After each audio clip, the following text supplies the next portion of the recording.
Comment unir une famille déchirée même quand tout semble perdu? Si tu es ici aujourd'hui, ce n'est pas un hasard, tu portes peut-être en toi une douleur silencieuse, celle d'une famille qui ne se parle plus, celle de regards fuyants, de repas lourds, de silences, de messages jamais envoyés. Tu as peut-être essayé de comprendre, d'expliquer, de pardonner, de patienter, et pourtant rien n'a changé. Alors tu as commencé à croire que certaines familles sont condamnées, que certaines blessures sont trop profondes. Mais écoute-moi avec ton cœur, pas avec ta peur. Même quand tout semble perdu, il reste toujours un chemin. Et ce chemin commence par une seule personne. Toi, ce que tu ressens est légitime.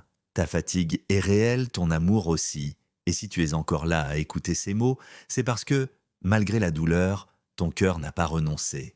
Avant d'aller plus loin, je t'invite à poser un acte fort. Abonne-toi à cette chaîne, comme un engagement envers ta paix intérieure et ton bien-être émotionnel. En t'abonnant, tu choisis de nourrir ce qui guérit et non ce qui divise. Et partage cette vidéo à quelqu'un que tu aimes, car parfois, un simple partage peut faire plus que 1000 explications. Je suis coach de bien-être et je veux te dire une vérité essentielle. Les familles ne se déchirent pas par manque d'amour, elles se déchirent parce que l'amour a été mal exprimé, mal entendu ou trop longtemps retenu. Derrière chaque colère, il y a une peur. Derrière chaque silence, il y a une blessure. Derrière chaque dureté, il y a un cœur fatigué. Et tant que personne ne prend la responsabilité émotionnelle de changer la dynamique, rien ne bouge. Unir une famille ne commence jamais par convaincre les autres. Unir une famille commence quand une personne décide de changer sa manière d'aimer. Beaucoup de gens croient que parler vrai signifie dire tout ce qu'ils pensent. La vraie sincérité, ce n'est pas attaquer.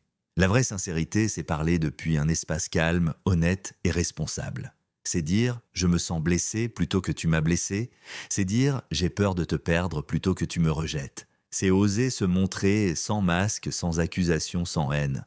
La sincérité ouvre les cœurs, mais elle a là besoin d'un cadre, et ce cadre, c'est la politesse. La politesse dans la conversation familiale est un acte révolutionnaire. Dire bonjour avec présence, écouter sans interrompre, regarder dans les yeux, remercier même pour de petites choses. Ces gestes simples recréent de la sécurité émotionnelle. Là où il y a de la sécurité, il y a de l'ouverture. Là où il y a de l'ouverture, il y a d'une possibilité de lien. Et maintenant parlons du cœur sans haine. Car aucun rapprochement durable ne peut naître d'un cœur rempli de rancœur. La haine ne protège pas, elle enferme, elle épuise, elle détruit lentement celui qui la porte. Un cœur sans haine ne signifie pas oublier ce qui a fait mal. Un cœur sans haine signifie refuser de laisser la douleur gouverner ta vie. Cela signifie reprendre ton pouvoir intérieur. Peut-être que tu te dis « c'est impossible ». Tu ne sais pas ce qu'ils m'ont fait. Et tu as raison, je ne connais pas ton histoire, mais je connais la souffrance humaine. Et je sais ceci, tant que tu attends que l'autre change pour aller mieux, tu lui donnes les clés de ton apaisement. Et personne ne mérite d'avoir ce pouvoir sur ton cœur. La guérison commence quand tu choisis la paix, indépendamment du comportement des autres. Je veux maintenant te montrer comment une seule personne peut transformer une famille entière, non par la force, non par le contrôle, mais par la constance émotionnelle. Quand tu choisis de parler avec respect, même quand l'autre est dur, quand tu choisis la politesse, même quand tu n'es pas respecté, quand tu choisis la sincérité sans reproche, tu deviens un repère, tu deviens un espace sûr, et les cœurs finissent toujours par s'y reposer. Imagine une mère et son fils qui ne se parlent plus depuis des années, chacun attend des excuses, chacun souffre en silence. Puis un jour, la mère décide de faire un pas. Elle envoie un message simple. « Je pense à toi, tu comptes pour moi, je suis là quand tu voudras parler. » Ce message n'efface pas le passé, mais il ouvre une porte. Et une porte ouverte vaut mieux que 1000 murs construits par l'orgueil. Unir une famille, ce n'est pas régler tous les problèmes, c'est rétablir un lien suffisamment solide pour pouvoir les traverser ensemble. Cela demande du courage, de la patience et une grande douceur envers soi-même. Tu n'es pas faible parce que tu fais le premier pas, tu es courageux, tu es mature, tu es libre. Je veux que tu comprennes ceci.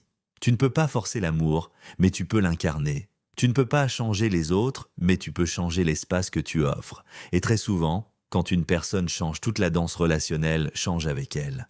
Un cœur sincère, une parole polie, un esprit sans haine. Voilà les fondations invisibles de toute famille unie.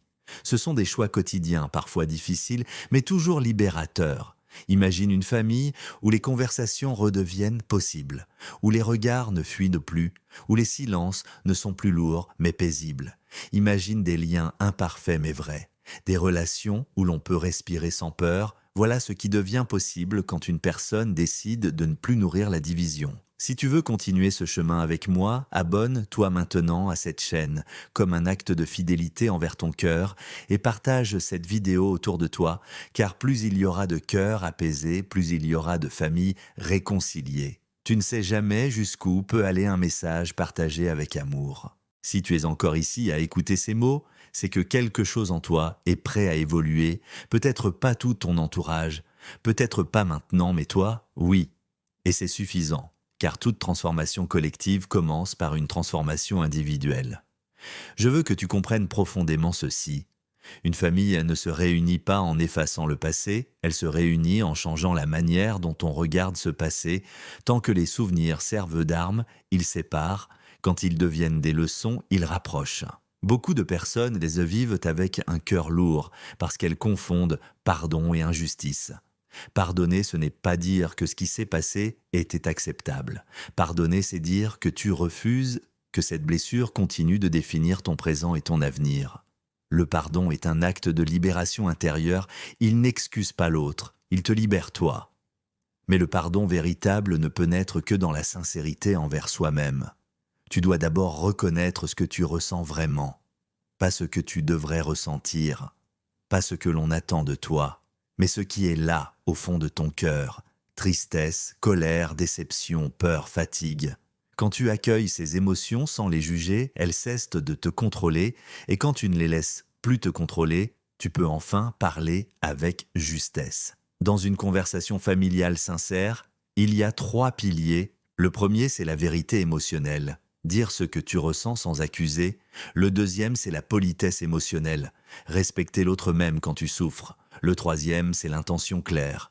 Chercher le lien et non la victoire. Quand ces 3 piliers sont présents, la conversation change de nature, elle devient un espace de réparation. Je veux te donner un exemple très concret. Imagine un père et sa fille séparés par des années de malentendus. Le père parle fort, la fille se ferme. Chacun se sent incompris. Si la fille dit « Tu ne m'as jamais écouté », le père se braque. Si elle dit « J'ai souvent eu l'impression de ne pas compter », le père peut enfin entendre. La différence est subtile, mais l'impact est immense. La sincérité sans accusation ouvre des portes que la colère ferme. La politesse dans la conversation, ce n'est pas être faux, ce n'est pas se taire pour éviter le conflit. C'est choisir des mots qui construisent au lieu de détruire. C'est attendre que l'autre termine. C'est baisser le ton quand l'émotion monte. C'est dire merci, même quand la relation est fragile. Ces gestes semblent petits, mais ils réparent dans des années de tension. Et maintenant, je veux parler du cœur sans haine. Encore plus profondément, la haine est souvent une armure. Elle donne l'illusion de la force, mais elle coupe de l'amour. Un cœur sans haine est un cœur courageux, car il accepte de ressentir sans se fermer. Il accepte la douleur sans devenir dur. Il choisit la paix sans nier la réalité. Tu peux avoir des limites fermes et un cœur doux. Tu peux dire non sans attaquer. Tu peux prendre de la distance sans mépris. Un cœur sans haine n'est pas un cœur naïf, c'est un cœur libre. Il existe des situations où les silences durent des années, où les blessures semblent irréparables, où les mots ont été trop violents, trop absents, trop tard. Et pourtant même là, il reste quelque chose.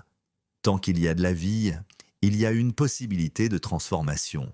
Parfois, la réconciliation ne ressemble pas à un retour à l'avant, parfois elle ressemble à une paix nouvelle, différente, plus sobre, mais plus vraie. Tu dois aussi accepter une vérité difficile. Tu peux faire tout ce qu'il faut avec un cœur sincère et poli, et pourtant, l'autre peut ne pas être prêt. Cela ne signifie pas que tu as échoué. Cela signifie que chacun a son propre rythme. La paix intérieure ne dépend pas du résultat extérieur. Elle dépend de la cohérence entre ce que tu ressens, ce que tu dis et ce que tu fais. Être en paix avec sa famille commence parfois par être en paix avec soi-même, en arrêtant de porter toute la responsabilité, en arrêtant de vouloir sauver tout le monde, en choisissant de rester aligné même dans la distance. Chaque jour, tu as le choix. Nourrir la rancœur ou nourrir la paix. réagir ou répondre, accuser ou exprimer, fuir ou rester présent. Unir une famille n'est pas un événement, c'est une pratique quotidienne. Ce sont de petits choix répétés avec constance. Quand tu choisis la sincérité, tu te respectes. Quand tu choisis la politesse, tu respectes le lien. Quand tu choisis un cœur sans haine, tu respectes la vie. Et ces choix finissent toujours par porter leurs fruits, parfois visibles, parfois invisibles, mais toujours profonds. Imagine maintenant une famille imparfaite, mais consciente. Une famille où l'on peut dire « je me suis trompé ». Une famille où l'on peut dire « j'ai mal » sans être rejeté. Une famille où l'on peut respirer sans peur, c'est cela le véritable objectif.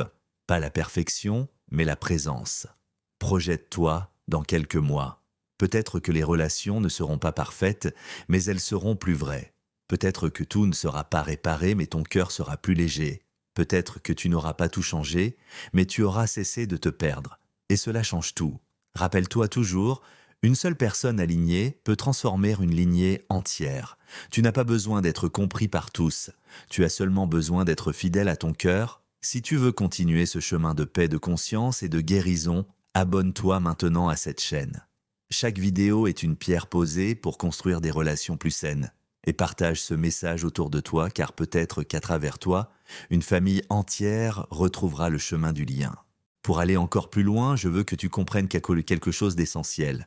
La majorité des conflits familiaux ne naissent pas à l'âge adulte. Ils prennent racine bien plus tôt dans l'enfance, dans les attentes non dites, dans les besoins non reconnus, dans les comparaisons, les silences, les maladresses répétées. Un enfant qui n'a pas été entendu devient souvent un adulte qui crie ou qui se tait. Un enfant qui n'a pas été valorisé devient souvent un adulte qui se protège derrière la dureté. Quand tu regardes ta famille avec cette compréhension, quelque chose change, tu cesses de voir des ennemis, tu commences à voir des êtres blessés. Et cette prise de conscience ne minimise pas ta douleur, mais elle l'apaise, car elle redonne de l'humanité là où il n'y avait plus que de la tension. La sincérité ici consiste aussi à reconnaître tes propres limites. Tu n'as pas toujours su dire, tu n'as pas toujours su écouter, tu n'as pas toujours su aimer comme l'autre en avait besoin, et c'est humain. Reconnaître cela ne t'enlève rien, cela te rend plus vrai. La politesse émotionnelle devient alors un langage nouveau, un langage où l'on ne coupe pas la parole, un langage où l'on ne se moque pas des émotions, un langage où l'on respecte même ce que l'on ne comprend pas. Ce langage recrée une base saine même dans les familles les plus abîmées. Et le cœur sans haine devient une discipline intérieure. Chaque fois que la colère monte, tu respires. Chaque fois que le passé revient, tu choisis le présent. Chaque fois que l'ego veut t'attaquer, tu choisis le lien. Ce n'est pas facile, mais c'est libérateur. Unir une famille passe aussi par des gestes concrets, simples mais puissants. Envoyer un message sans attente, proposer un café sans vouloir régler le passé. Dire « je pense à toi » sans condition. Offrir de l'aide sans rappeler les anciennes blessures. Ces gestes disent « je suis là sans pression ». Il est important de comprendre que la réconciliation est rarement spectaculaire. Elle est souvent discrète, progressive, fragile au début comme une plante qui repousse après l'hiver. Elle a besoin de temps de respect et de patience. Quand tu choisis la sincérité, tu n'exagères pas. Tu ne minimises pas, tu dis juste. Quand tu choisis la politesse, tu ne te trahis pas, tu te grandis. Quand tu choisis un cœur sans haine, tu ne perds pas, tu gagnes une paix que personne ne peut t'enlever. Parfois, unir une famille ne signifie pas être toujours proche. Parfois, la distance est une forme de respect de soi. Un cœur sans haine peut aussi dire « stop » sans violence. Tu peux aimer sans t'exposer. Tu peux respecter sans te sacrifier. La maturité émotionnelle consiste à savoir quand parler, quand se taire, quand s'approcher, quand se protéger. Et cette maturité naît de la sincérité envers soi-même. Ne confonds jamais distance et indifférence. La distance consciente est un acte d'amour envers toi et envers l'autre. Elle évite que la relation ne devienne toxique. Elle préserve ce qui peut encore l'être. Si tu sens que ce message t'aide à voir ta situation autrement, partage-le à quelqu'un qui a besoin de respirer dans ses relations. Tu peux être un relais de paix sans dire un mot. Ce que tu fais aujourd'hui ne t'appartient pas seulement, tu construis un héritage émotionnel. Tu montres aux plus jeunes qu'il est possible de communiquer autrement, d'aimer autrement, de gérer les conflits sans se détruire. Une famille unie n'est pas une famille sans conflit, c'est une famille qui sait traverser les conflits sans se perdre, et cela s'apprend, cela se transmet, cela se vit. Quand tu choisis la sincérité, la politesse et un cœur sans haine, tu deviens un exemple silencieux. Et les exemples silencieux sont souvent les plus puissants. Je veux que tu ressentes ceci profondément. Tu n'es pas seul, tu n'es pas faible, tu n'es pas en retard, tu es exactement là où tu dois être pour commencer quelque chose de nouveau. Même si personne autour de toi ne change immédiatement, toi tu changes. Et ce changement est déjà une victoire. Imagine dans quelques années regarder en arrière et te dire « J'ai choisi l'amour même quand c'était difficile, j'ai choisi la paix même quand j'avais raison, j'ai choisi d'ouvrir mon cœur plutôt que de le fermer. » Voilà une fierté que personne ne pourra t'enlever. Unir une famille déchirée, même quand tout semble perdu, ce n'est pas un miracle extérieur. C'est une décision intérieure renouvelée chaque jour. C'est la sincérité qui apaise, la politesse qui sécurise et le cœur sans haine qui libère. Avant de conclure, je veux que tu prennes un instant pour ralentir vraiment. Pas pour analyser, pas pour juger, mais pour ressentir. Ressentir ce que cette histoire familiale a provoqué en toi au fil des années, la fatigue accumulée, les espoirs déçus, les moments où tu as voulu abandonner, les moments où tu as continué malgré tout, parce que c'est important de reconnaître ton propre courage. Tu es encore là, tu écoutes, tu cherches à comprendre, tu cherches à réparer. Et cela dit quelque chose de très beau sur toi. Beaucoup de personnes portent leur histoire familiale comme un fardeau sans jamais s'autoriser à déposer ce poids. Ici, aujourd'hui, je t'invite à faire différemment. Je t'invite à transformer ce fardeau en chemin de croissance, non pas pour excuser ce qui a été fait, non pas pour oublier, mais pour ne plus être prisonnier. La sincérité envers toi-même commence ici. Reconnaître que tu as fait de ton mieux avec les outils que tu avais. Reconnaître que tu as parfois mal réagi.